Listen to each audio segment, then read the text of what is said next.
Okay, everybody, welcome to this installment of the Cutting Through the Matrix book club, Tragedy and Hope by Carol Quigley. And today we are covering chapter 15 now. I think it's 15. I lost count. But anyway, it is the World War II, the Ebb of Aggression, 1941 to 1945. And the first section is The Rising Sun in the Pacific to 1942. And so I'll set it, it's just easier if I read a paragraph because Quigley lays out there what's going on for Japan. He said that traditionally, American policy in the Far East had sought to preserve the territorial integrity and political independence of China and maintain an open door for China's foreign trade. But this became difficult because China was increasingly weakening. There was increasing aggression from Japan, and the other powers were involved in what he describes as a life or death struggle with Germany. After the fall of France and the Low Countries in the summer of 1940, Britain could offer the United States little more than sympathy and some degree of diplomatic support in the Far East. While the Netherlands and France, with rich colonial possessions within reach of Japan's avid grasp, could provide no real opposition to Japan's demands. After Hitler's attack on Russia in June 1941, the Soviet Union, which had actually fought Japanese forces in the Far East in 1938 and again in 1939, could exert no pressure on Japan to deter further aggression. Thus, by the summer of 1941, Japan was ready for new advances in the Far East, and only the United States was in a position to resist. Now, he describes the divisions in the U.S. between its military strategic plans and its diplomatic activities, and then Japan's own lack of unity within its government. And a reminder that we covered in a previous chapter that Japan's government was divided pretty much equally between what Quigley described as the civilian portion and the military portion. And so that is the background that the U.S. had the same thing, the interventionists versus the isolationists. And I just want to say something right here too, because this chapter takes us through some of the more horrific battles of World War II, and also the development of and deployment of the atomic bomb. And so it's very hard to take in that information. It's a devastation and a destruction of human life and potential that is just so profound. And what we've talked about all along in the book is we know, some of us, because we've done other reading and we know, for financing and other involvement, but we're really struck, at least I was, in this chapter by the concept of circles within circles.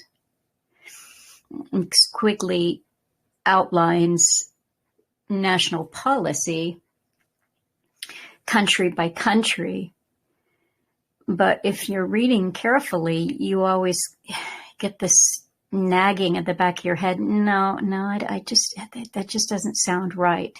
And there are a lot of instances of that in this chapter. So you ponder the bigger questions of what are wars really about. Page 732, he writes that Japan had been confident in its plans to conquer all of China. So they really thought that this wasn't going to be a problem. Remember that Chiang Kai-shek was fighting the communists. They weren't getting much resistance from China because of China's own internal and domestic problems. So they were confident that they could conquer all of China, but by 1939, that was beginning to bog down completely. Japan's economy was under stress. It had shortages of manpower and resources, and then this is against the background of what had happened a decade before with this worldwide depression. And Quigley talks about something called economic autarky, which also factored in. And that is not a term that many of us will be familiar with. I don't see it every day, but autarky is usually used together with economic, and it is a system of economic independence. And what I read is that this economic autarky has been used by all types of governments in recent history, from liberal to conservative, communist, nationalist. So it's a mindset that you can, it's kind of counter free trade, I guess. It's the mindset that a country can produce everything that it needs, more or less be independent of other countries. So Japan is in a situation where it cannot achieve this. It can't achieve independence. It can't even get anywhere close to that because remember, if you looked at a map or a globe, you see how tiny Japan is. And so its lands for producing the things that it will need are limited. So Japan was also not able to solve its problems during this time period by increasing its trade. And so it needed to take steps to defend itself economically. And the way that Quigley characterizes this is that the steps that it took to defend itself would inevitably lead to war. And war was something that Japan could not hope to win. Quigley writes, Japan's imports were vital necessities to her, while her exports were vital necessities to no one. This meant that Japan's trade could be cut off or reduced by anyone, to Japan's great injury, but at much smaller cost to the other nation. Now, the Western powers didn't do anything decisive about China because, as we recall, Japan had been doing aggressive attacks on China for more than a decade at this point. China has its internal conflicts. The West didn't do anything about it. No sanctions were applied to Japan for its aggression. The American Neutrality Act was not applied to Japan. Roosevelt, as Quigley describes it, legalistically failed to, quote, find a war. So he wouldn't do the Neutrality Act because he was like, well, I don't see a war. Although, Japan had been aggressive towards China in that whole period, 1931 to 1941. In 1937, Henry Stimson made a public appeal to embargo war materials to Japan. Now, this is a point I want to interject because say a little something about Stimson. When I read this book and I hear about people that do things like, okay, he made a public appeal to embargo war materials. Well, that's a good thing, right? That seems like a good response, but I read it and go, nope, there are no heroes here. There are no good guys in war. Heroes and good guys, that's part of propaganda. Stimson was the Secretary of War in 1911 under Taft. He was the Secretary of State under Hoover. He was the Secretary of War under Roosevelt from 1940 to 1945. In his youth, he attended Yale University. He was a member of Skull and Bones, and he was a founding member of the Council on Foreign Relations in 1921. So, no good guys here. In 1936, Japan joined the League of Aggressors, called the Anti-Comintern Pact. And a German-Japanese alliance was concluded in September of 1940.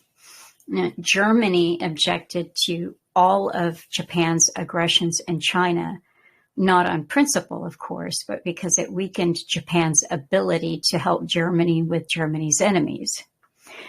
Ribbentrop was posted as foreign minister in 1938 to Japan, and that period began a period of that was a full German cooperation with Japan. But this was already breaking down by the summer of 1939.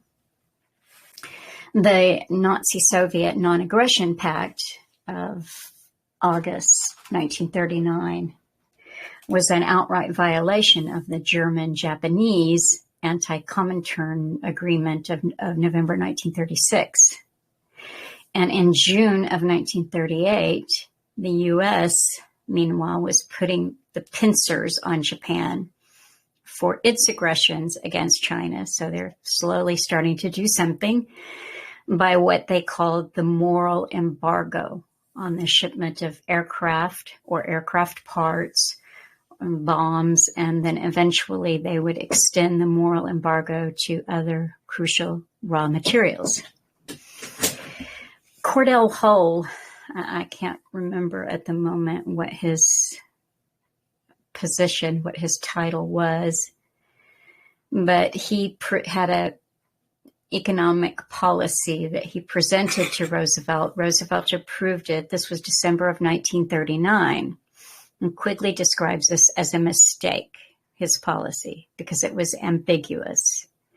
So Hull was hoping to deter Japan from, as Quigley puts it, their evil actions by fear of sanctions not yet imposed, and by the hopes of concessions not yet granted. So that's carrot and stick, or stick and carrot, but that's what that is. And Quigley writes that it paralyzed the less aggressive elements in Japanese affairs and allowed the more aggressive or the military wing to take control. Japan continued to advance in China. They had no regard for Western interests, citizens, or property.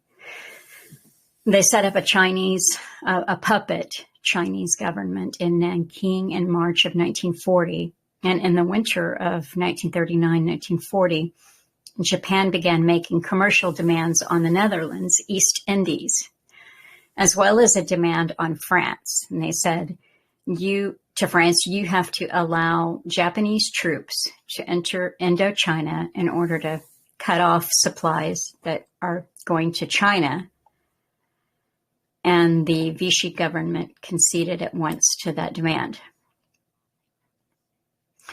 An amendment to the National Defense Act gave President Roosevelt the authority to embargo the export of supplies which he judged to be necessary for the defense of the United States. And that could be just about anything.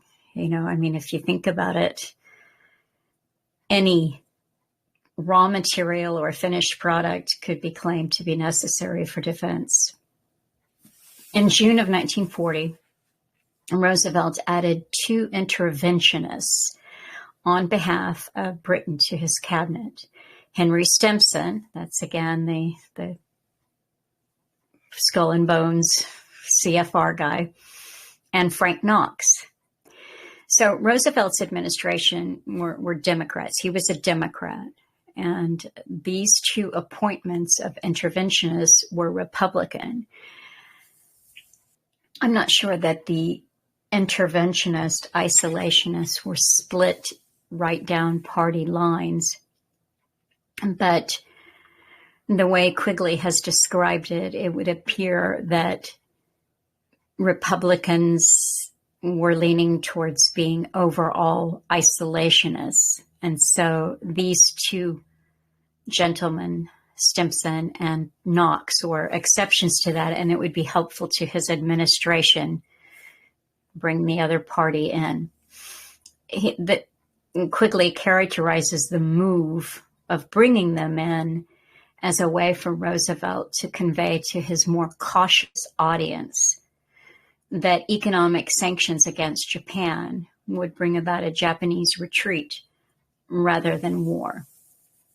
And Quigley said that the error of this point of view was revealed at Pearl Harbor in December of 1941. What you come to realize after reading this chapter is that the Japanese were guided in the war by the military portion of their government, who was very committed to war. Not because they all agreed that they could win it, but because they saw no other solution to their problems as a country.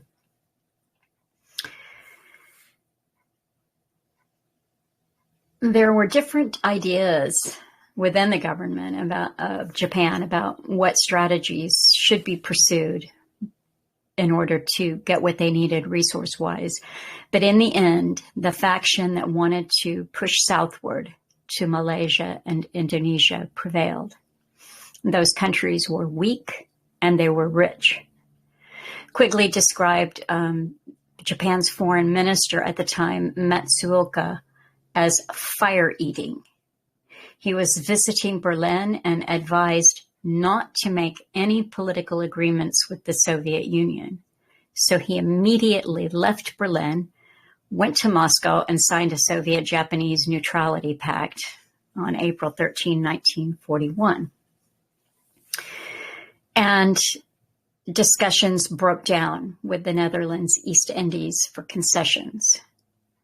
The failure to obtain those concessions meant that Japan's oil reserves would decrease to the point where Japan would be totally helpless from lack of oil.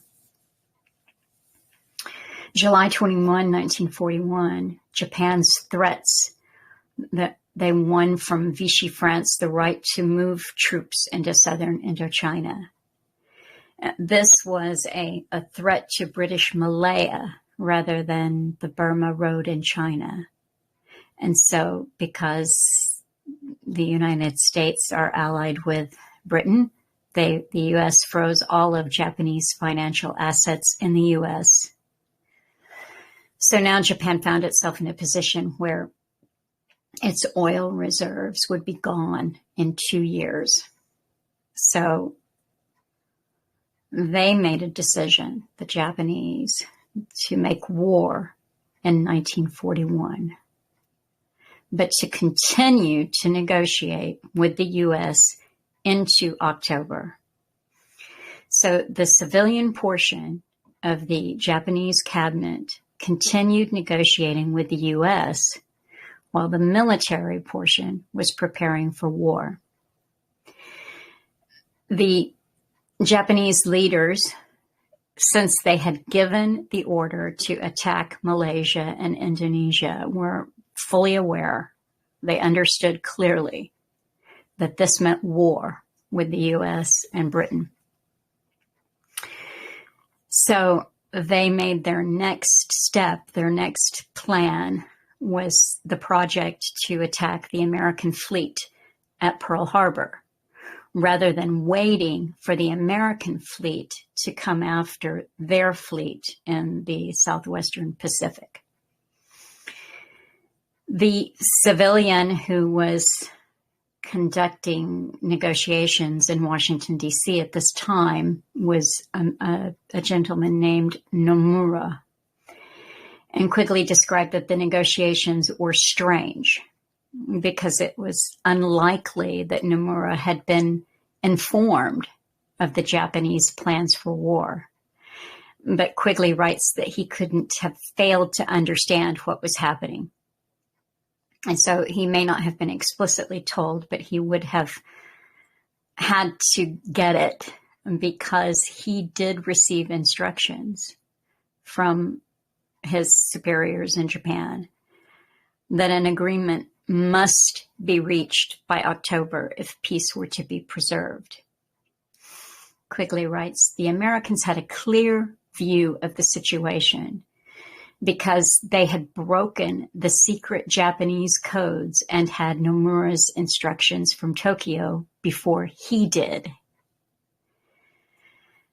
Now, this is an interesting thing that immediately made me go, but Quigley steps in right away and good gatekeeper and said the military plans were not sent by radio, and therefore the U.S. did not receive the war communications. So, but again, they knew before Nomura did that the Japanese government had said peace by October. If peace will be preserved if you reach an agreement by October. So the rest of that thought is, and if not, there's war. So so we take it at the face that there are no war plans being sent by radio for the U.S. to intercept, but they knew what was coming. Maybe not when or how or where, but they knew that something was coming. When it was clear that an agreement wasn't going to be reached, the Japanese forced resignations of their civilian portion of the cabinet, and a war government was formed. But the pointless negotiations continued. On November 10, orders were issued to the Japanese Navy to destroy the American fleet on December the 7th. By November 20th, American defensive forces knew that Japan was about to strike, but they thought that it would be southward. On November 27th, a war warning was sent from Washington to Pearl Harbor. Now, I've typed up some notes for myself here, and I typed this next phrase in all caps. That's how important I thought it was. But no changes were made there for increased precautions or a higher level of alertness. I think when we read about Pearl Harbor and the U.S. entering into the war as a result, we have to read between the lines, and there are a lot of lines here in this book for us to read between. So we have to read between the lines, and there's so many bizarre things around the advanced knowledge of an attack on the U.S. It's just crazy, and I'll cite a few of them. But the very first thing is, why make an assumption that an attack will be southward? Pearl Harbor is strategically located. It's ideally located there in the middle of the Pacific. So why think, oh, well, no, they won't do that. And if you're going to bother to send a war warning to Pearl Harbor, why were there no changes made at Pearl Harbor? Why was they were not even put on a higher level of alertness? There's a little section here that I wanted to read. This is on page 742 because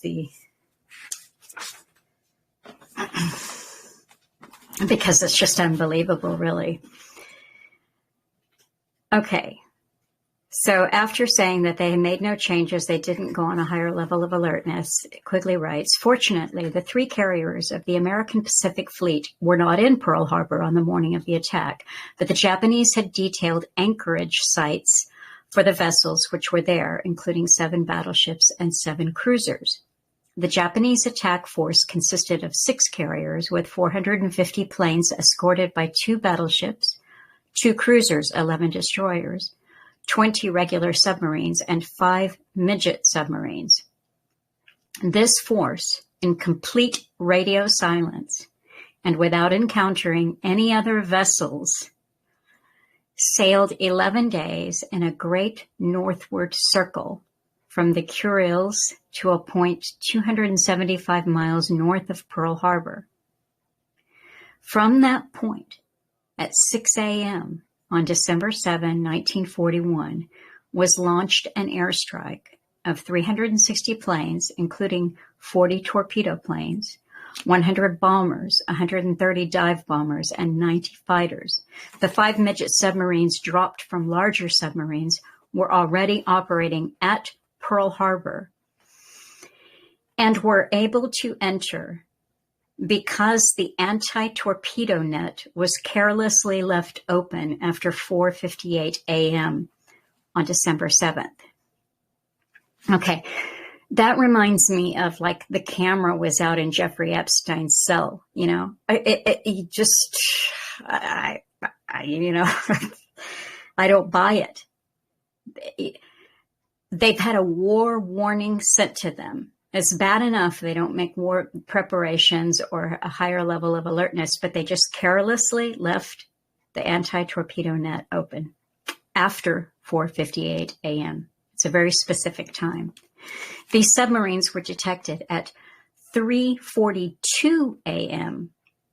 before they entered the harbor, but no warning was sent until 6:54 after one had been attacked and sunk.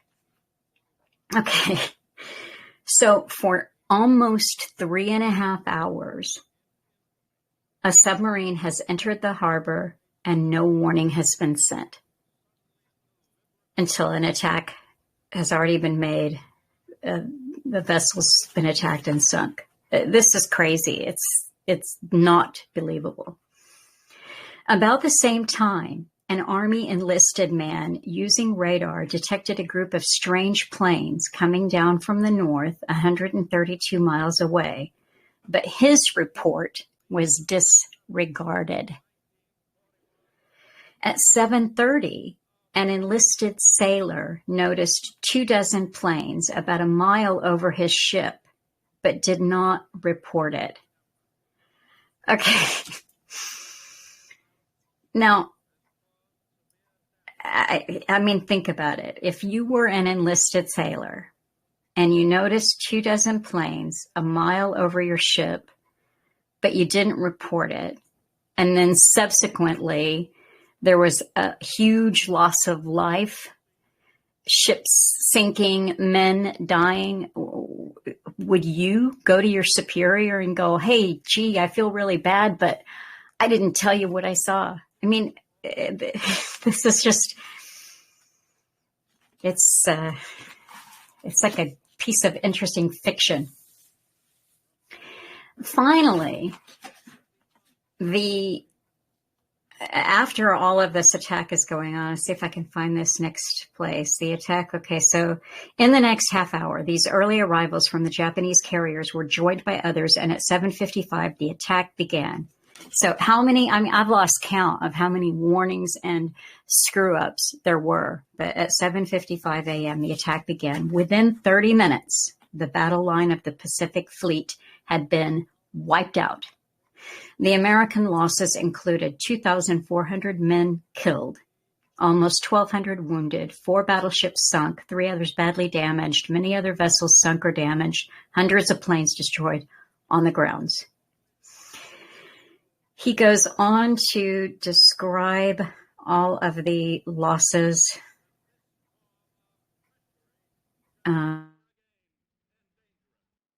And says all of this. All of these losses were, of a great magnitude, but the Japanese losses were small because the surprise was so great, the surprise to the U.S. I mean, how they could be surprised is beyond me, but there you go. The Japanese, here comes the next error, the next mistake. And the Japanese fleet was not found after the attack because the search order was issued 180 degrees off direction through an error in interpretation. Now, again, you're scratching your head because when you've suffered that kind of loss, you'd think, I don't know, maybe you'd have a second set of eyeballs on those coordinates. It's wild. Between December 7th and the 10th, the Japanese attacked Wake Island, Midway Island, Guam, the Philippines, and Malaya, and a Japanese army invaded Thailand from Indonesia. And on page 744, towards the end of this little section, Quigley writes, at this dark moment, mid-April of 1942, the tide of battle in the Pacific began to turn. The 3 American aircraft carriers, which had been spared at Pearl Harbor, were joined by 2 carriers from the Atlantic. And these, with cruisers, destroyers, submarines, and supply ships, became the nuclei for task forces which relentlessly prowled the Pacific. So things turn around. I guess as Quigley describes it, the U.S. is getting it together. He writes, during this period of the war, the United States had amazingly correct information regarding Japanese warplanes. Some of this came from our control over the Japanese codes, but much of the most critical intelligence came from other sources which have never been revealed.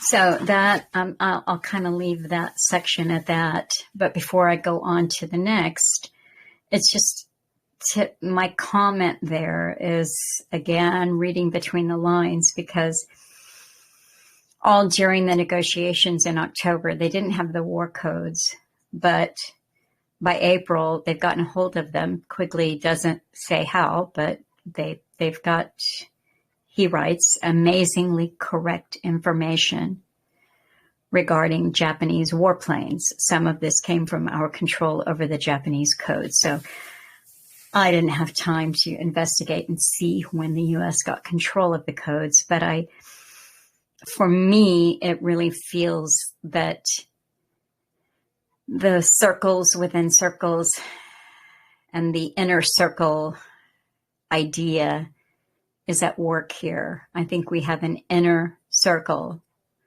who knew for a long time what was what and what was coming. And if you think about the men and the loss of life in Pearl Harbor, that's just one example of if that was intentional or simply that kind of Keystone Cops comedy of errors or tragedy of errors that Quigley is describing.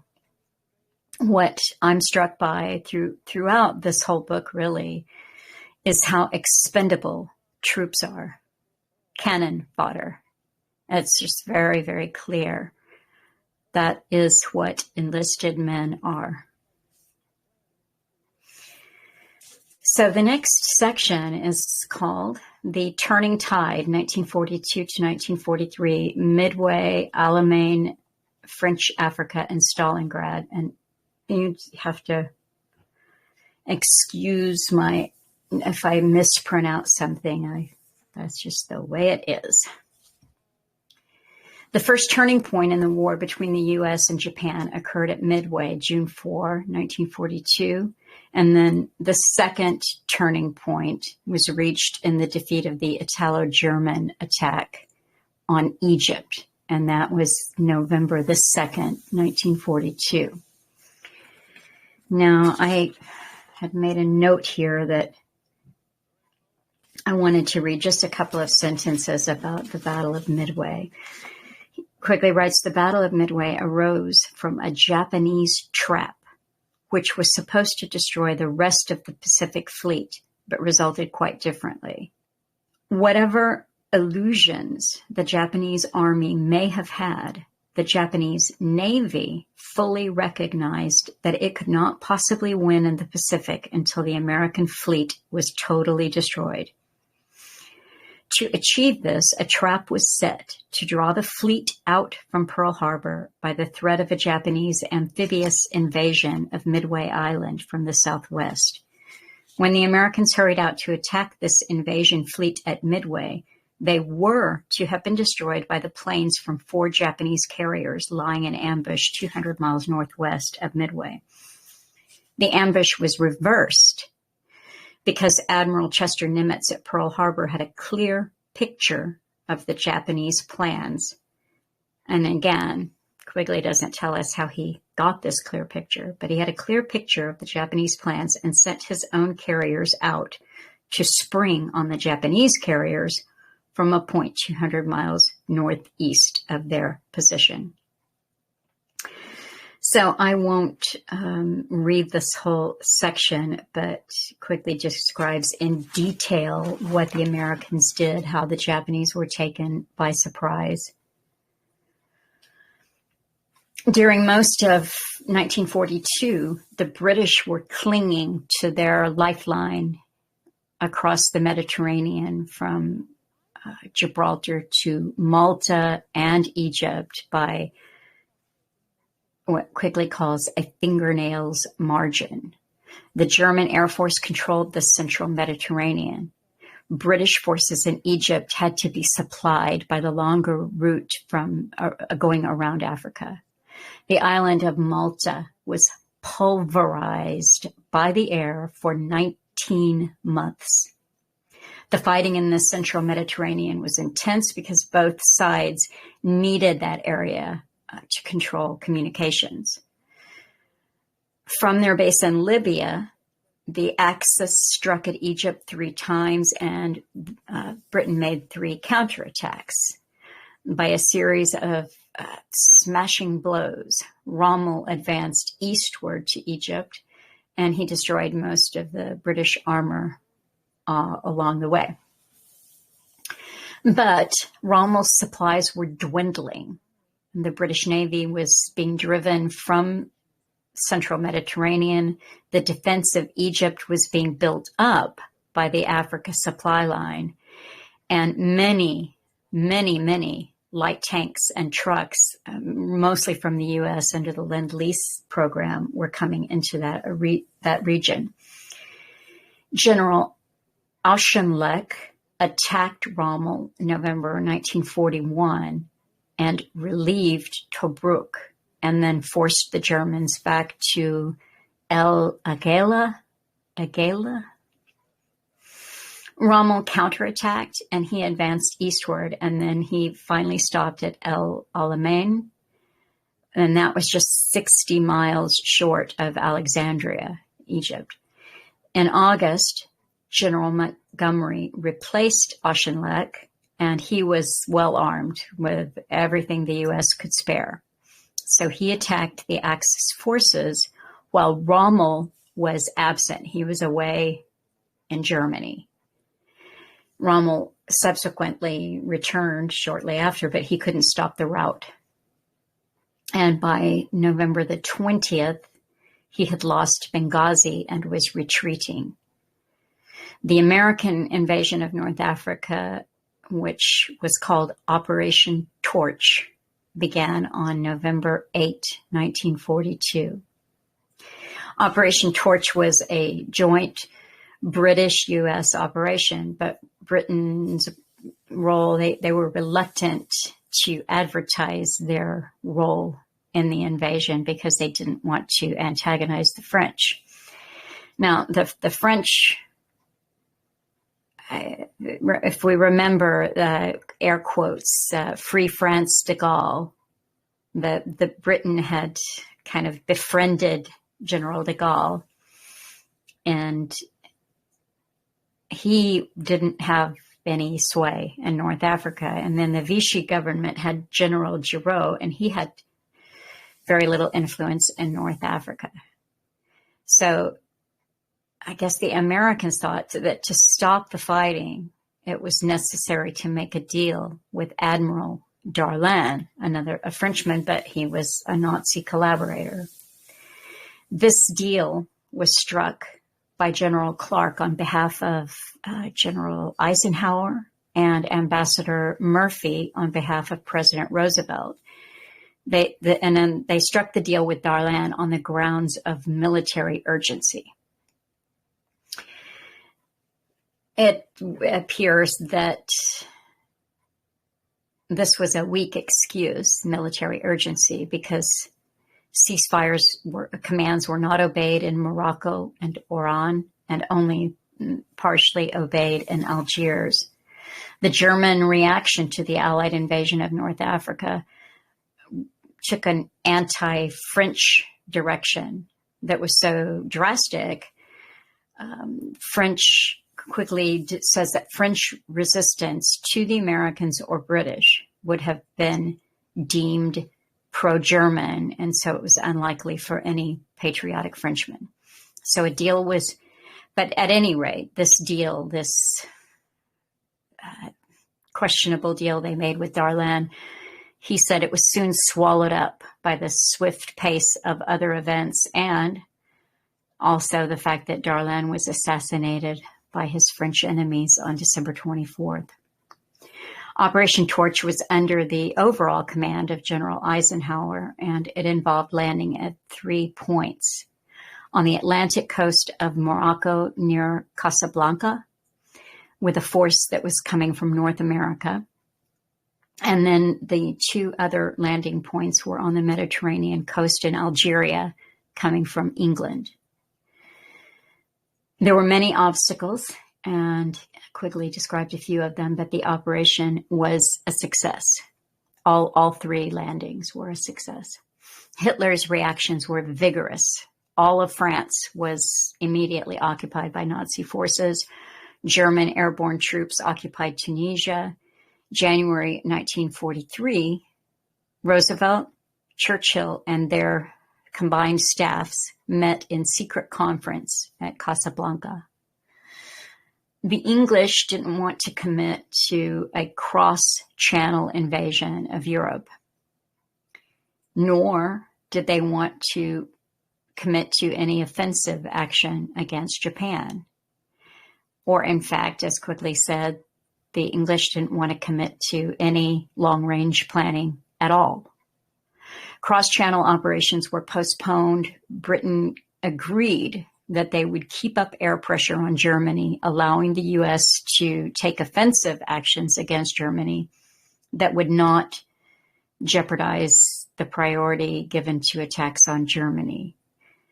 I'm not sure if I got that part, if I understood that clearly, but anyway, it was agreed that that Sicily would be occupied, and that they would make a demand of unconditional surrender on all 3 totalitarian powers.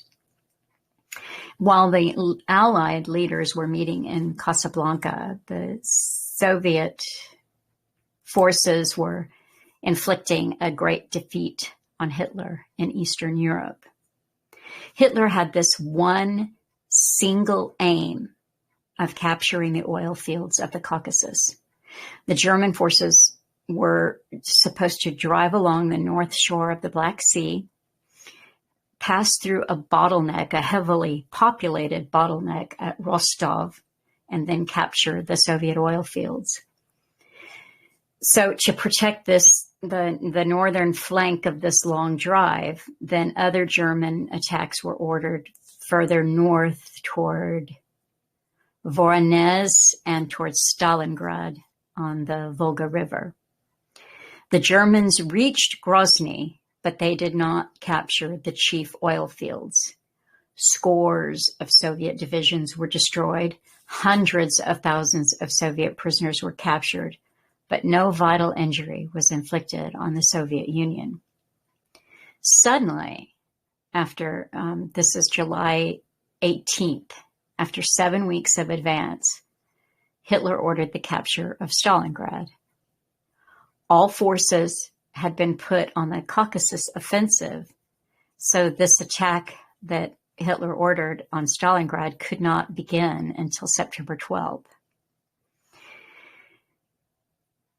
He writes that after 2 months of house-to-house fighting, the Germans had possession of almost all of the city, but it had also been completely demolished.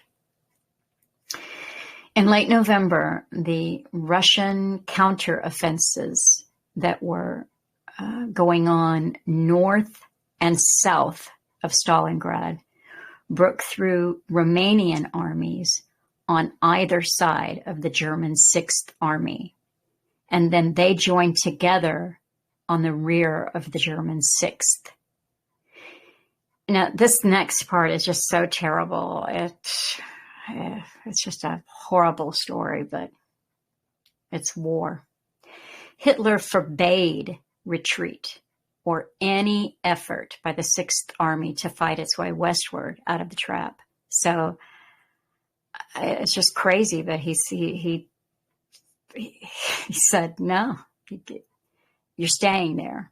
You can't move, and that's it.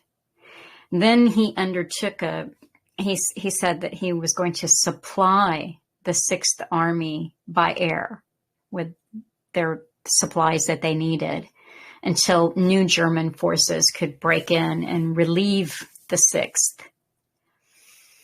So the 20 divisions of the 6th were made up of about 270,000 men who needed about 1,500 tons of supplies each day. But the Luftwaffe was never able to deliver more than 200 tons a day. So they needed 1,500 tons of supplies. They got 200. And the Germans lost about 300 planes in this effort. The German withdrawal from Rostov, having failed in their attempt to capture the oil fields, began its withdrawal on the first day of 1943. And meanwhile, the German 6th Army was starving. They were freezing or frozen. They were unable to fight because of lack of supplies. They were not allowed to surrender because if they did, the Soviet forces would then be freed up to close off the Rostov Passage, where they're coming back from their failed attempt to capture the oil fields. Hitler commanded, I don't know if he's a general, but von Paulus, in charge of the 6th, to fight to the last man. And then a week later, Hitler promoted von Paulus to field marshal, and 2 days later he surrendered. 10 days after the surrender, the Germans abandoned Rostov. In those 11 months, Hitler lost about 38 German divisions, an equal number of satellite divisions, and he reduced all of his German divisions from 9 battalions to 6. He failed to capture the Caucasus oil fields. He did not capture Moscow or Leningrad. And he had failed to cut off the Murmansk railway. And on that railway now, the American supplies were flowing to the Soviet armies. And Quigley writes, all of these events should have made it clear that Germany couldn't possibly win the war. But for the next few years, Hitler and his immediate associates became increasingly fanatical, merciless, and remote from reality. And that takes us, Darin, to closing in on Germany, 1943 to 45. Thank you very much, Melissa. I'll do my best with this section. Closing in on Germany, let me start with my notes. So if you have got your copy of the book with you, it's starting from page 754. Quigley says it was the turning point in the European struggle. which is 1943. There's 3 points it brings out, in that the north of Africa was freed from the Nazi grip in May. The second point is that by July and August, Sicily had been taken back and southern Italy was occupied, and the Nazis were steadily being pushed back into Europe. And the third point is that the Mediterranean opened up. Italy surrendered in 1943. With the opening up of the Mediterranean, transport of troops for the Allies was re-established. And this section, it deals with the conflict of interest between the powers or the Allies with regard to the war strategy and how to manage post-war Europe and the post-war world.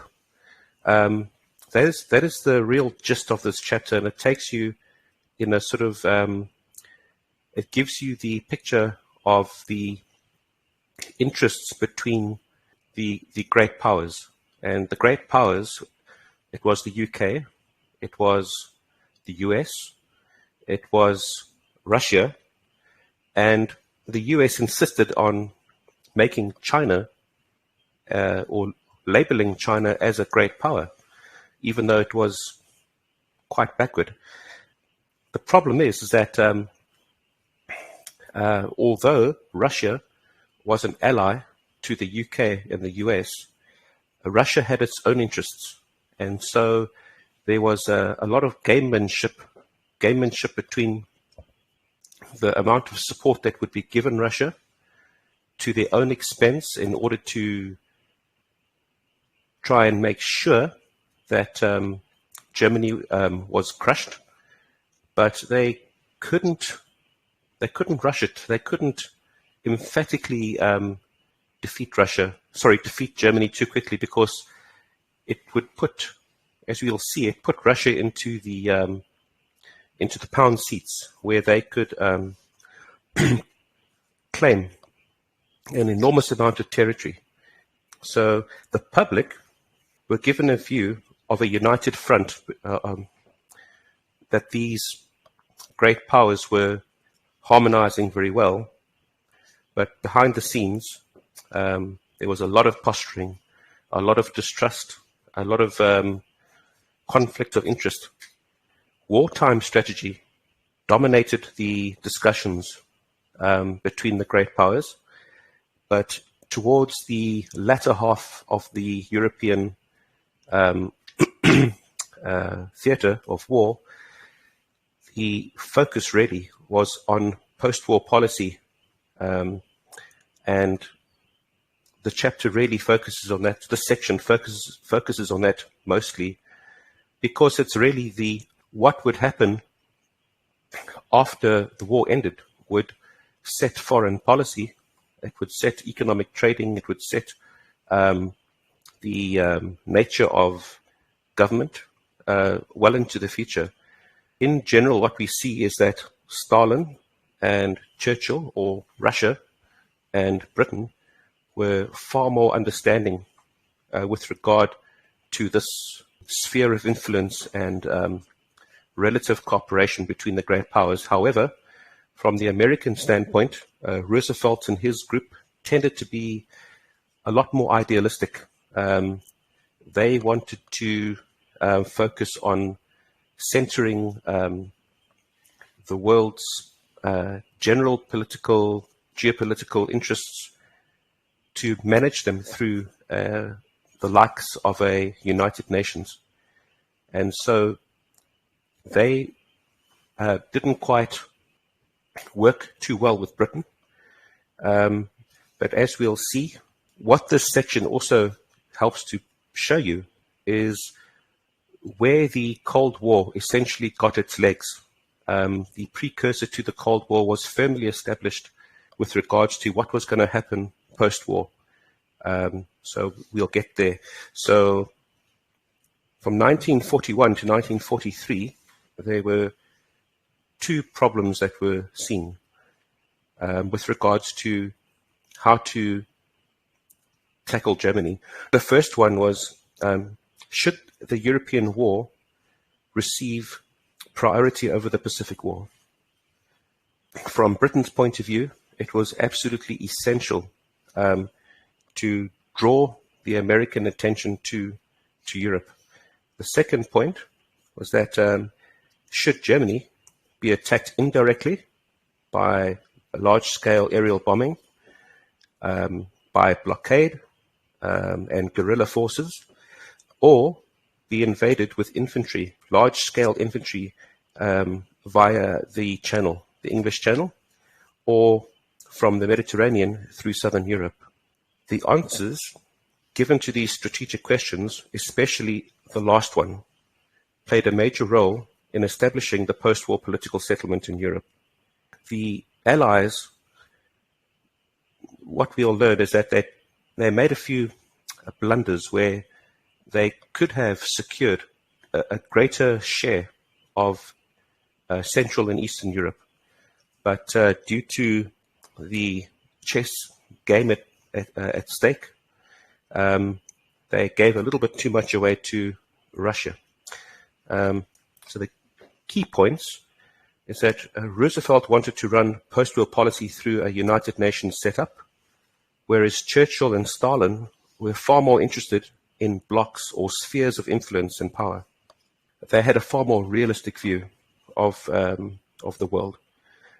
Russia was obsessed with creating a buffer zone of states between itself and Europe, and especially so Germany. It turns out that Stalin, and quickly repeats it a few times, that Russia, or Stalin, had quite a respect or fear for Germany and what they were capable of. And so Stalin, or Molotov, his representative, pushed the British, pushed the Americans to open up a second front to the west and to get things going. So when Pearl Harbour was attacked, the British sought the confidence of Roosevelt not to prioritize Japan over Europe. And when they met at the Arcadia conference, Roosevelt presented them a draft declaration of the United Nations, which consisted of 26 signatories. And this document declared that the 26 signatory states were fighting to defend life, liberty, independence, and religious freedom, and to preserve human rights and justice in their own lands as well as in other lands, and that they are now engaged in a common struggle against savage and brutal forces seeking to subjugate the world. I love that pompous language. It reminds me of Star Trek, with their noble federation. Meanwhile, in both cases, they are no better than the stated claims they're making. Each signer promised to employ its full resources and to make no separate armistice or peace in the struggle for victory over Hitlerism. He goes on to say that with regards to this United Nations proposal, they went on to, it was very important to them to debate over the order and ranking of the signatories. Just as a reminder, the powers were Britain, United States, Russia. Those were the three, and the US wanted to include China as well. And very specifically, the French were to be excluded. 22 lesser states in alphabetical order were listed. Is the United Nations really the United Nations, or is it just a predominantly Anglo-American hegemony with Russia playing an important role? And the only reason why Russia really is one of the great powers is because as the war progressed, what really was at stake was who would get what, because once Germany was defeated, all the other European countries were exhausted. The only two powers in the world competing for anything was the United States and Russia. So Russia was included as a great power, one of the great powers and an ally, but it wasn't there really in the same spirit. It was more a pragmatic approach to dealing with Hitler. So I put there, I said, big plans for China. And as you know, with regards to China, the British establishment had a great deal to do long before World War II in establishing and setting up China to become a world power. So you could see here the US must have been very, very aware of the plans for China. It was obviously spoken about for a few decades prior. Here we see it, the United States pushing for China to be regarded as a great power. And very importantly, of course, the United States was to be regarded as the first of these great powers. So Russia, in the meantime, they were pushing for specifics regarding its post-war frontiers. The problem was they needed... Okay, sorry, I got a bit lost with my own notes. So Russia was pushing for specifics regarding the post-war frontiers, but the problem for the US, the problem also for the UK, was that they needed Russia to subdue Germany. And so they couldn't afford to argue too vociferously with Russia. They also didn't want Russia to get too much, especially getting hold of Germany itself. And interestingly, Stalin stated, or he intimated, that he actually didn't want Germany to become communist because he thought it would make them too strong. And that's a little bit ironic, but that's apparently what he thought. This dilemma that was faced between trying to keep the Russians happy and involved in helping them fight Russia, but they had to try and contain Russia at the same time, and the rest of the section deals with that. And due to Britain's situation, their relative weakness, they lacked bargaining power with the US. And so full command of the war in Europe was given to the hands of the United States. Britain's ability to bargain with Stalin was also hampered due to the various American demands as to how the war should be run, and also with regards to American interests concerning the post-war management. So Stalin's vision and requirements clashed with American plans of idealism, which is, to do with the UN, whilst Churchill understood Russian reasoning and shared in that reasoning. And I just put in commas just regarding the Chatham House, inner and outer circles, the round table groups that were, remember, they were everywhere around the world doing their thing. And so I put in brackets, projects left remaining. So obviously the Americans were to really to push the United Nations scene, but the inner circle of the roundtable groups obviously were very much more interested in the spheres of influence and power, because obviously they were, remember, they wanted to set up that 3-block world, and melting everyone into a United Nations setup was premature to those interests, I think. So, and we see it playing out today. In 1942, the 26th of May, the Anglo-Soviet Treaty was signed, but it had no territorial commitments. They, however, persuaded Stalin to a 20-year treaty of alliance. And I'm going to read from the book here. This alliance had no territorial provisions and included a statement that the signers would act in accordance with the two principles of not seeking territorial aggrandizement for themselves and of non-interference in the internal affairs of other states.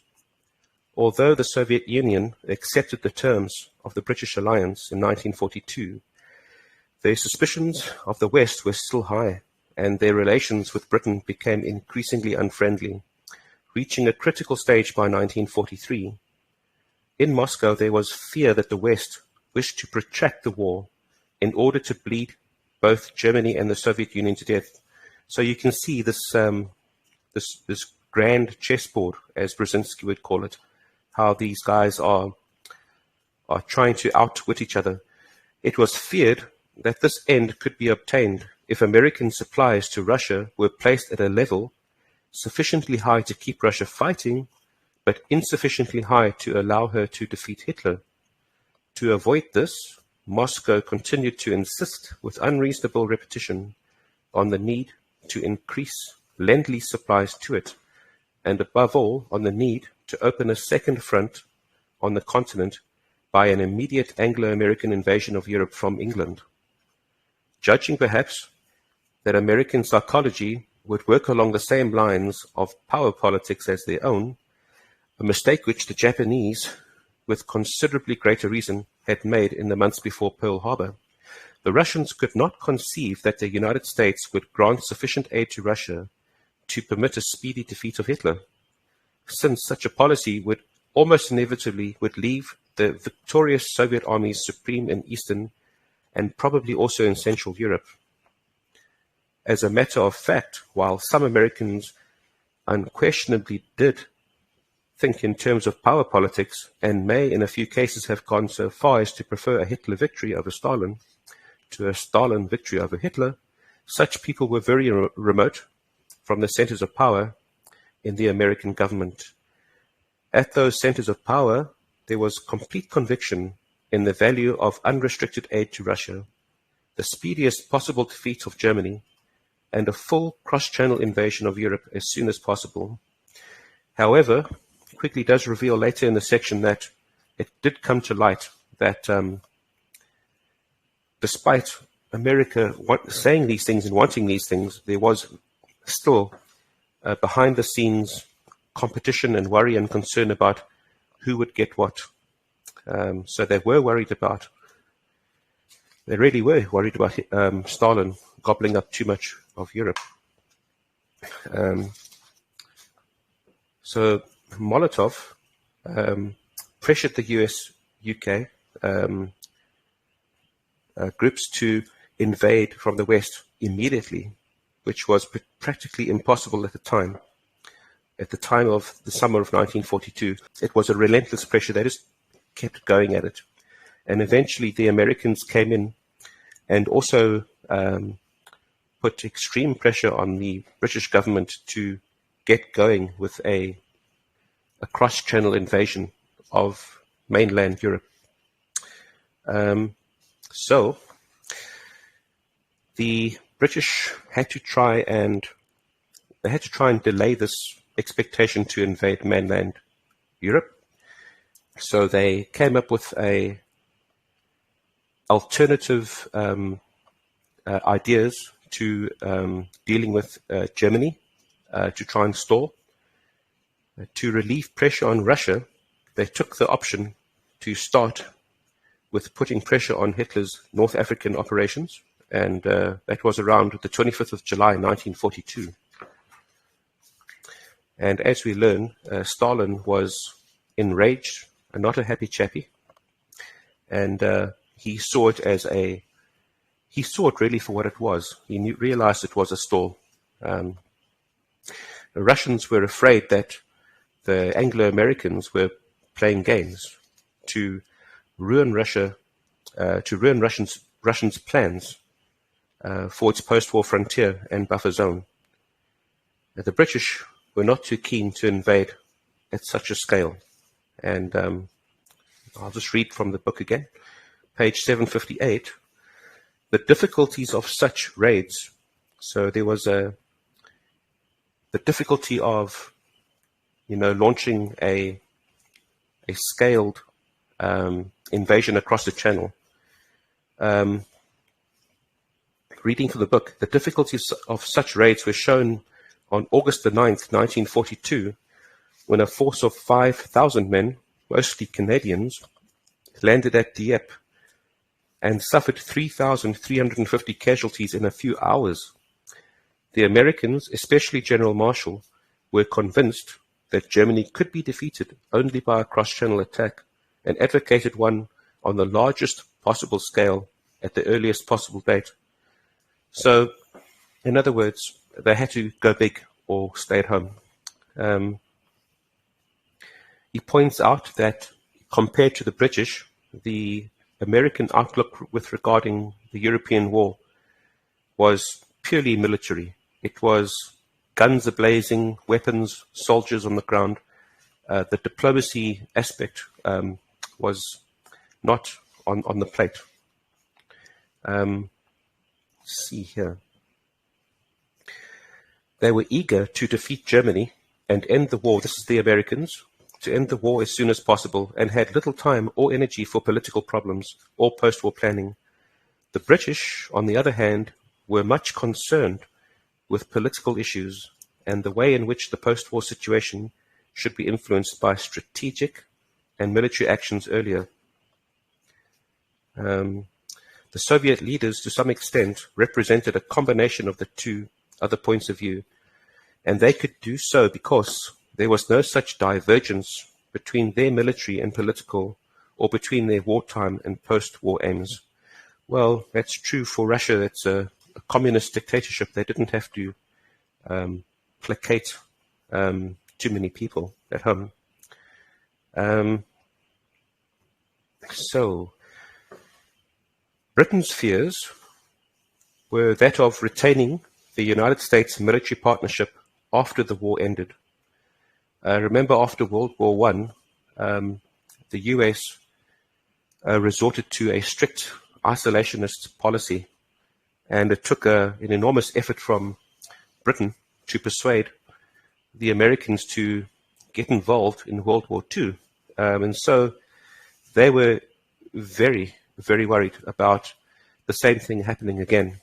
So they worked tirelessly to make sure the United States would not return to its post-World War I isolationist stance, especially if Russia was left dominant, and most certainly if Germany was defeated too quickly. So Stalin, he probably realized that the UK/US, and particularly the UK itself, was stalling. Here's the point. However, Stalin, he also needed them to defeat Hitler. So this is the gist of it. This is the gamemanship and the chess game. The United States insisted on a cross-channel force of invasion, or an invasion to which the UK were forced again to agree. But they put on stalling tactics, which I've mentioned. North Africa, for example, and Sicily. And as we shall see, these strategies actually worked out reasonably well. They also had plans for the United States to tackle the Balkans, but it was denied them. But Churchill didn't give up. He continued to push these peripheral schemes as best he could. He ordered General Wilson, British commander in the Near East, to be bold, even rash, in attacking the Germans in the Aegean. That would be the Grecian islands. And he also tried to persuade Eisenhower to shift forces from Italy to the Aegean, or to persuade Turkey to declare war on Germany.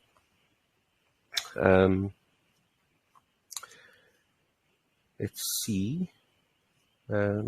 So in the course of the North African fighting, it became clear that the cross-channel attack could not be mounted before the spring of 1944. Accordingly, when the Germans in North Africa surrendered in May 1943, it was necessary to open a new front against Hitler quickly, since it would have been very dangerous to leave Hitler free to throw most of his forces against Russia for a full year. Plans for attacks on Sardinia or Sicily had been prepared, and on January the 23rd, 1943, orders were issued to invade the latter Sicily during the favorable July moon. This was not regarded by the Russians as a major effort, and their resentment rose to the boiling point. Reading further, the decision made in Washington is one we have already mentioned, the decision to try to win Soviet cooperation in the post-war world by doing everything possible to win her trust and cooperation in the wartime period. This decision was probably based on the belief that it was not possible to control Russia's post-war behavior by any policy of force against her during the war itself, since such an effort would benefit Hitler without winning any enforceable agreements from Stalin. After this time, it would appear, Stalin made his decision to seek Russian security in the post-war world, not through any scheme for friendly cooperation in some idealistic international organization, as Roosevelt hoped, or as Roosevelt had hoped, but by setting up, on the Soviet Union's western frontiers, a buffer area of satellite states under governments friendly to Moscow. Such governments, probably in communist control, would replace the cordon sanitaire, which the Western powers had created to isolate Russia following the First World War, with what might be called a cordon insanitaire, which could serve to isolate the Soviet Union from the outside world following World War II. Washington was informed of this possibility by the American ambassador in Moscow on April 28, 1943, but paid little attention to the warning, probably because of the near possibility of finding any alternative policy towards the Soviet Union. So here we get an inkling of the Cold War, the foundations for a Cold War. So the Allies, they defeated the Germans in North Africa in May 1943. And if it wasn't for this war in North Africa, I wouldn't be here personally, because my mother's parents met in Egypt around this time. They then moved into Sicily. Remember, they wanted to occupy Germany. They didn't want to allow German energy or forces to concentrate itself on the Russian front. So they attacked Sicily, in a pincer movement, driving the Germans across the Messina Strait into Italy. So by August the 17th, 1943, Sicily was defeated. And reading from page 762, the Italians, we learn, had no taste for the defense of Italy. You know, that rather nasty, but that joke is that the Italians were the only people to get sunburnt on their armpits because they kept surrendering all the time. So they had been dragged into the war by Mussolini's action and against their own desires. In June 1940, and by 1943, they were heartily sick of the whole thing. This discontent was fully developed long before the attack on Sicily in June. In February, the Deuce, or Mussolini, had dismissed Count Giano, I think that's his advisor, his son-in-law, and Count Dino Grandi from their posts as Ministers of Foreign Affairs and of Justice because of their defeatism and opposition. But these qualities continued to spread. Even in the innermost circles of the government, the invasion of Sicily gave the final spurt to this development. On July the 24th, the fascist Grand Council passed a motion calling for the restoration of the Constitution, the constitutional functions of all agencies of the government, and the restoration to the King of full command of the armed forces. This motion carried 18-8, was essentially a vote of no confidence in Mussolini.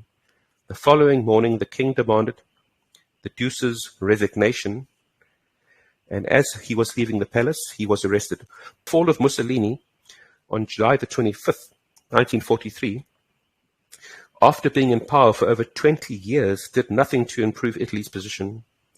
The king, who was opposed to the establishment of a parliamentary regime or a responsible government, put Marshal Pietro Badoglio, the conqueror of Ethiopia, in as head of the government, but would not allow him to establish a cabinet of non-fascist leaders. The fascist party was abolished, and the fascist militia was incorporated into the regular army. But it was impossible to get rid of the fascist sympathizers from either the administrative system or from the armed services. On the whole, the fall of Mussolini was welcomed by the Italian people, not because of any political ideas, but simply because they believed that it would lead to the end of the war and the end of food rationing. But it achieved neither of these, because the powers of contending forces were too evenly balanced in Italy to allow any decisive outcome to be reached. And then later we learn that they killed Mussolini. So I want to carry on reading again. These general misfortunes of Italy were the result of a number of forces working together. One was the military weakness of Italy in respect to Germany. It made it impossible for Italy to end the war, or even to surrender to the Allies, because any effort to do so would lead to an immediate German seizure of the whole country and of its leaders, the exploitation and devastation of the one and the massacre of the others. Italy was far too weak to hold the Germans back long enough to permit an Allied occupation of Italy. Second factor was the weakness of the Allies because of the diversion of their power to Britain in preparation for Overlord or D-Day. This meant that the Allies lacked the strength to move quickly into Italy. The third factor was the complete mistrust of the Italians. This is interesting. By both the Germans and by the Allies. This mistrust, for which the political conduct of the Italians, both foreign and domestic, over at least 2 generations was responsible, provided the key to the whole situation. The only way in which the fighting in Italy could have been ended quickly would have been for Italy to surrender secretly to the Allies and cooperate with them in an immediate large-scale invasion of northern Italy. But the Allies were too distrustful of the Italians to cooperate with them in a project such as this, or even to accept a secret surrender. And the fourth obstacle was the wooden and inflexible Allied insistence on unconditional surrender, which, meaningless as it might have been, nevertheless made it possible for the Badoglio government either to cooperate with the Allies as co-belligerents against the Germans, or to keep the surrender secret from the Germans long enough to forestall their violent reactions. Not only did unconditional surrender exclude both co-belligerency and secrecy, it also left the Italians helpless to resist the Germans. Above all, these 4 factors made it impossible to prevent a German seizure of Rome, which was in some ways the center of the whole problem. So the poor old Italians should be earmarked for university study or military war study of all the things that you shouldn't do. And what's interesting about it was the sheer numbers of Italian prisoners of war that were shipped around various parts of the world. I think the UK got them. South Africa got a lot. Once again, my parents' house in the Eastern Cape was built by Italian prisoners of war. In the Western Cape, near Cape Town, you've got these mountain passes. For instance, I think there is a pass called Bainskloof Pass. Beautiful mountain pass, you know, where they fortify the side of the pass with these old stones. And they built these beautiful, magnificent mountain passes, not just in the Western Cape, but apparently all around the country. So they got to travel the world and do a building, and were probably fed well and looked after. So if you don't agree with your military commander, surrender and travel the world. Sorry, I'm being a little bit facetious.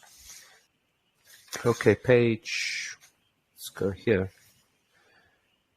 So the Allies, the British and the American forces, they pushed north around about the area of Rome. They reached a stalemate on the Gustav line near Rome. And that stalemate was broken in May 1944 by bringing in more troops, French troops, Polish troops, and they got the upper hand in manpower, and they forced the Germans northward. By June the 4th, 1944, the Allies entered Rome.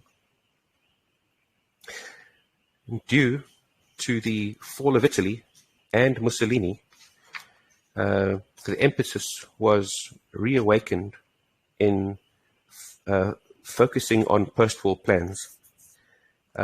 Or you could say, round about this time, they weren't arguing any longer over the wartime strategy. What they had lined up was working, and the D-Day or Operation Overlord was in its full planning stage and agreed upon. All these problems were drastically increased by the ruthless destructiveness of the German forces as they withdrew toward Germany itself. Food supplies were taken away. This just goes on here. I don't know if I'll read it, but essentially when the Germans were retreating and pulling out of Italy, out of Rome, the suffering that they caused to the Italians with regards to homelessness and starvation, it was staggering. The Germans were ideologically possessed, as Quigley calls it, a Nazi psychosis. It's really a cult, and it makes people do the most unimaginable things. And unfortunately, the Germans were possessed by this, and the things that they did, just unreal.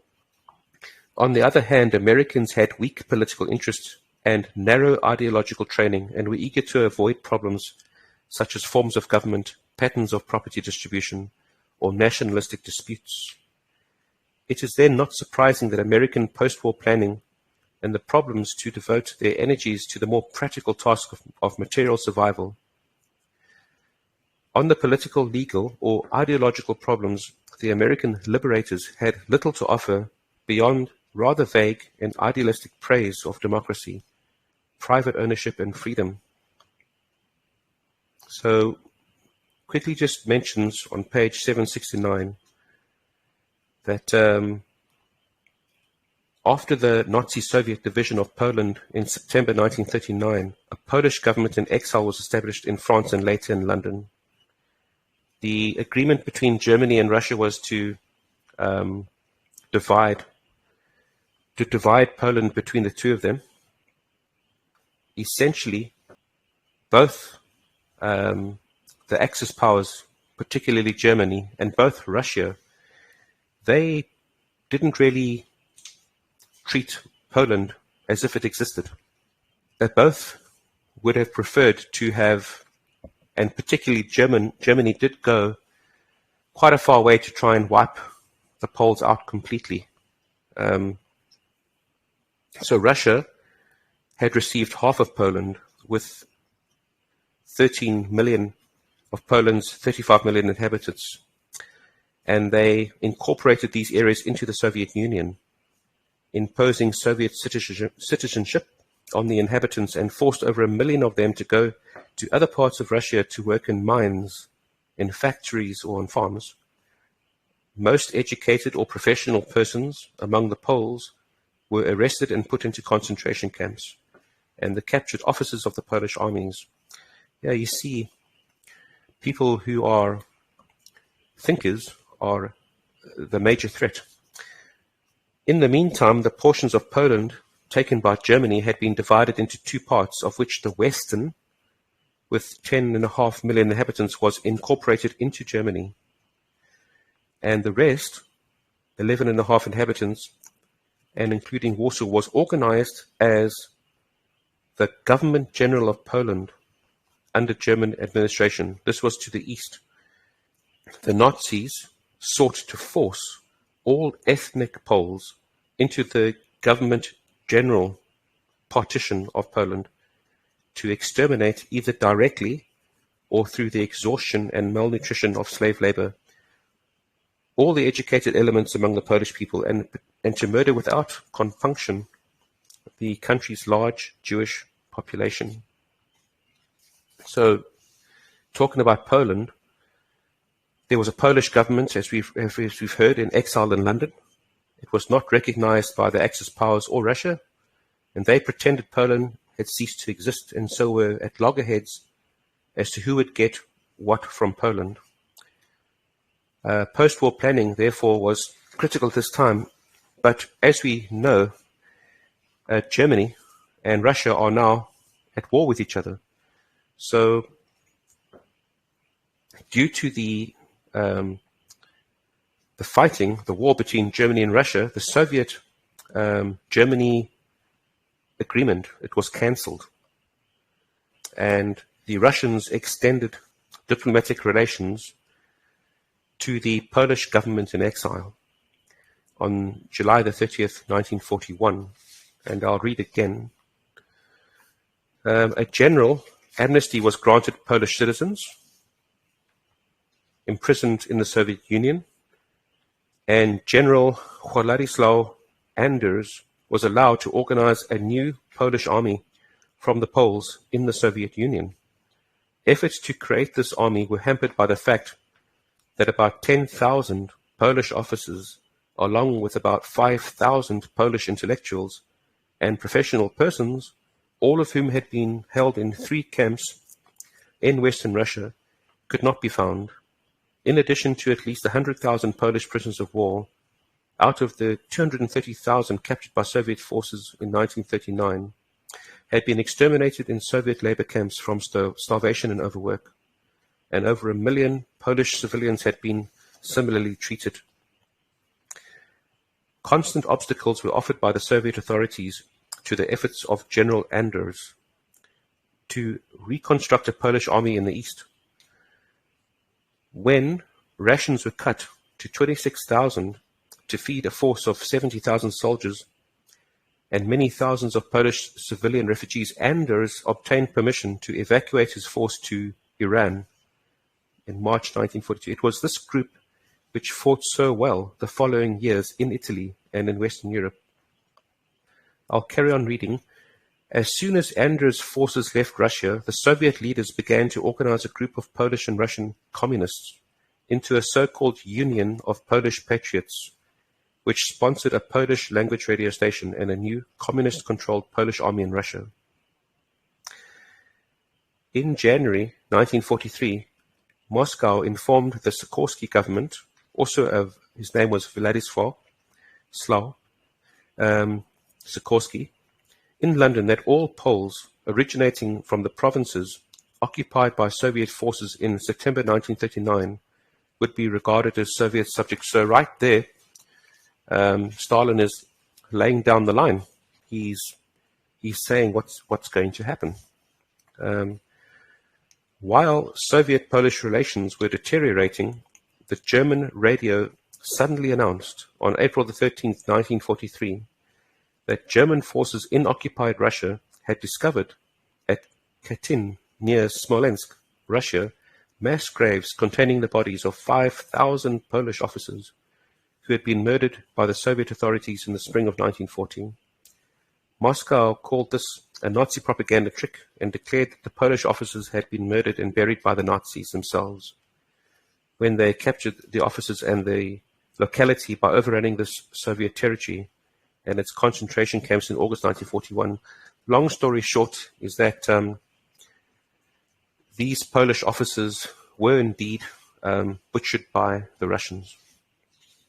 And so the Russians knew that they wouldn't be able to get any kind of cooperation from the Polish government in exile. So this government, this exiled Polish government in London, very similar to France, they created an underground resistance in Poland.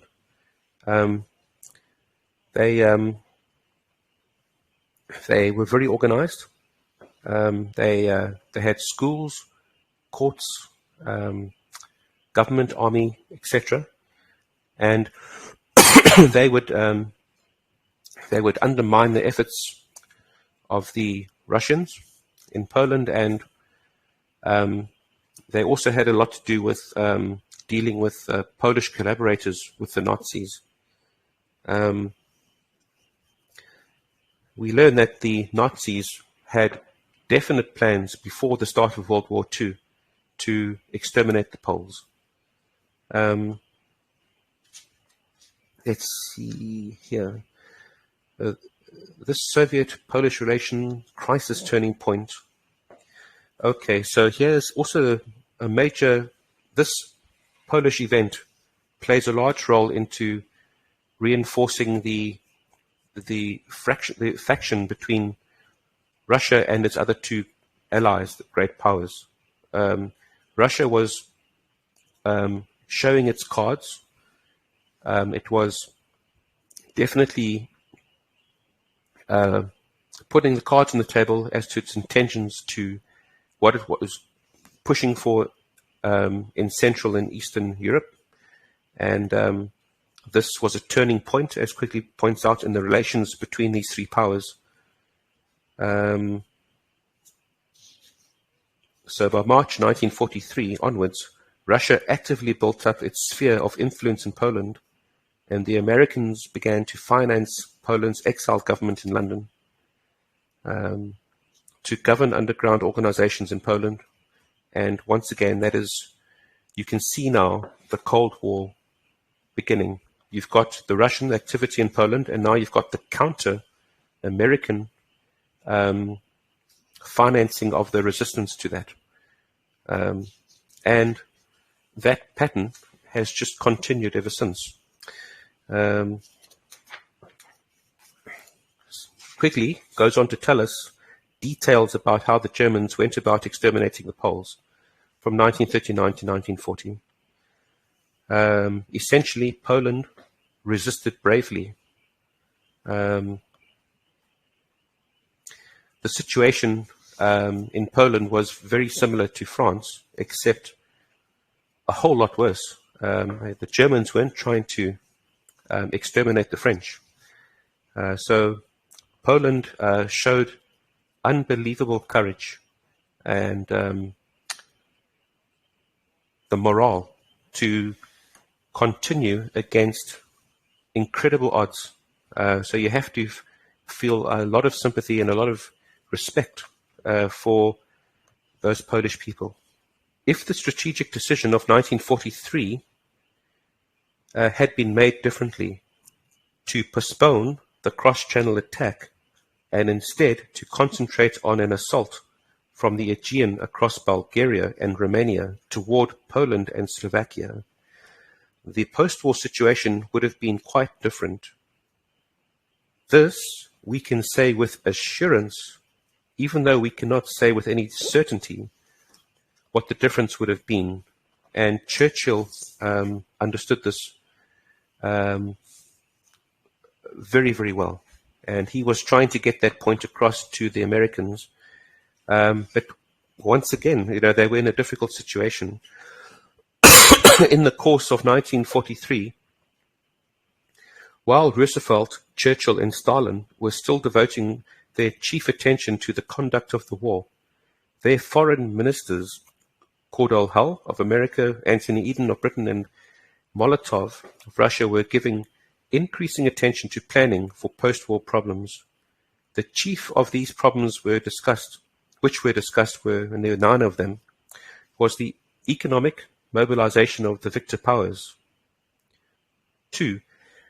The relief and rehabilitation of the defeated countries and of the liberated areas. 3. Problems involving refugees and displaced persons. 4. Problems of finance and international monetary exchanges. 5. The punishment of war criminals in the defeated states. 6. The forms of government of these states and of the liberated states. That's a big one. 7. Territorial questions such as the boundaries of Germany, of Hungary, or of Poland. 8. The disposition of the colonial possessions, or, as they were called, the dependent areas of both victors and vanquished.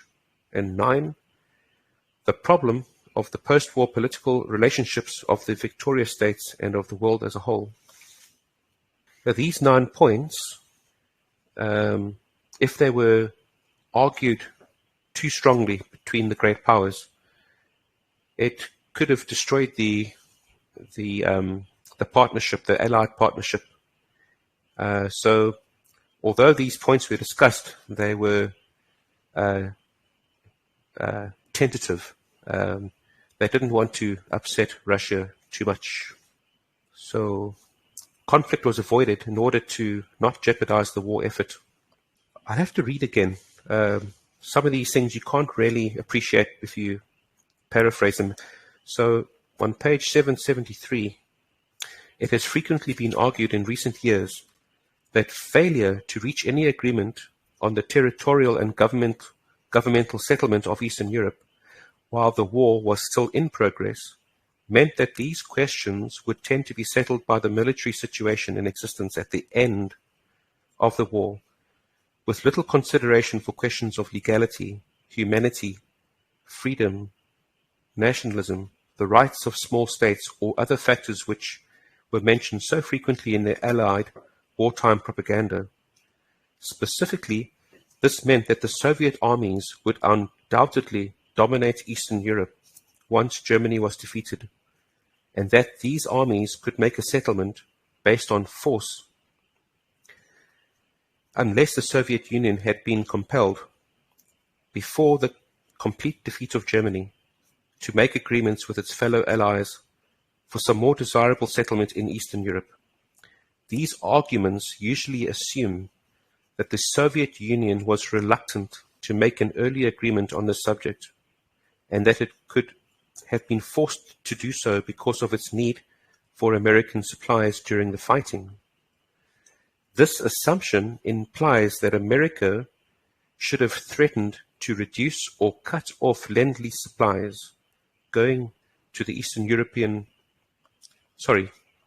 This assumption implies that America should have threatened to reduce or cut off Lend-Lease supplies going to the Soviet Union unless we could obtain Soviet agreement to the kind of Eastern European settlement we wanted.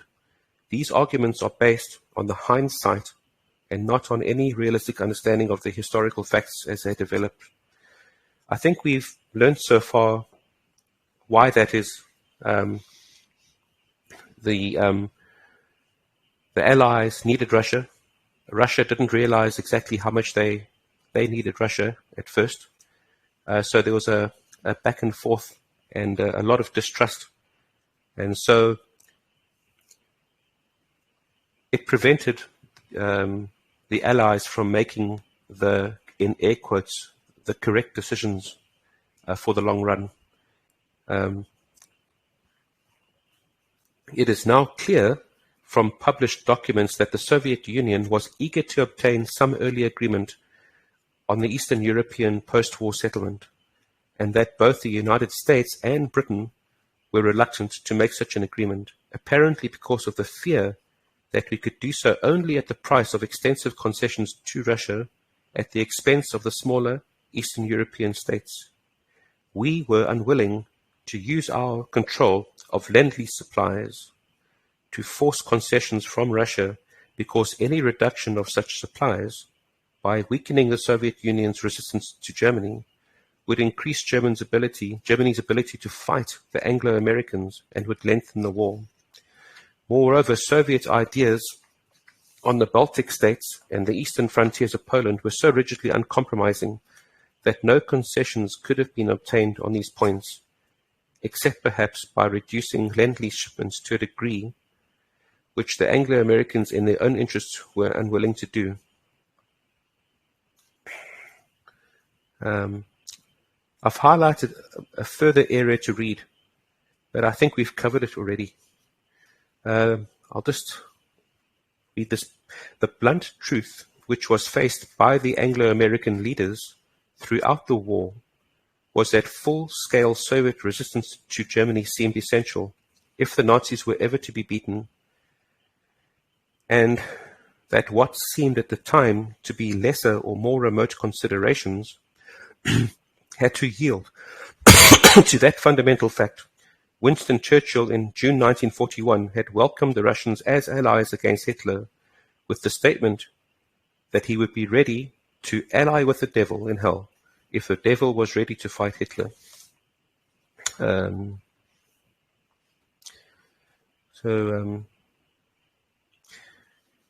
Quickly goes on to mention various post-war projects. He referred to them by name, but I don't think I'm going to get into them. In preparation for the forthcoming first meeting of the Big Three, Roosevelt, Churchill, and Stalin, in Tehran, their foreign ministers met in Moscow in 1943, in October. It was agreed that a disarmed Germany should be ruled jointly under an inter-allied commission, and that Austria should be re-established as an independent country. The chief achievement of the conference was the signature of a 4-nation declaration on the United Nations. This document stated that the signers would continue to cooperate after the war for the organization and maintenance of peace and security. It further promised to create a general international organization based on the principle of the sovereign equality of all peace-loving states and open to membership by all such states. The four powers also promised not to use their armies in the post-war period in the territories of other states except for the purposes envisaged in this declaration and after joint consultation, and to cooperate together to regulate post-war armaments. This declaration was significant because the American promised not to relapse into isolation again, and because of the American success in having China accepted, admittedly with reluctance, as a great power. Well, as time has gone by, it's proven that most countries sort of adhere to all this except for the United States. They've just vetoed everything and done what they wanted, and I think that's definitely by design. They are the spearhead of the New World Order, and so you need one powerful figure to do the dirty work, and everyone else can point fingers and complain and refer to this ideological organization of the United Nations, but it's just a game for the public. At Tehran, Stalin was chiefly motivated by an intense fear of Germany. Quigley mentions this a few times, and as a desire to strengthen the Soviet Union along its western border as protection against Germany. Apparently, this fear was so great that Stalin did not want Germany to go communist after the war, possibly from fear that such a change would strengthen it. Instead, he demanded and obtained Polish frontiers on the Curzon line and the Oder-Neisse line, and won acquiescence for his rather moderate plans for Finland. We learned earlier that he wanted to extend Russian territory by grabbing the eastern side of Finland for their ports. The latter included the 1940 frontier, a Soviet naval base at Hango or Petsamo, reparations to Russia, and a complete break with Germany.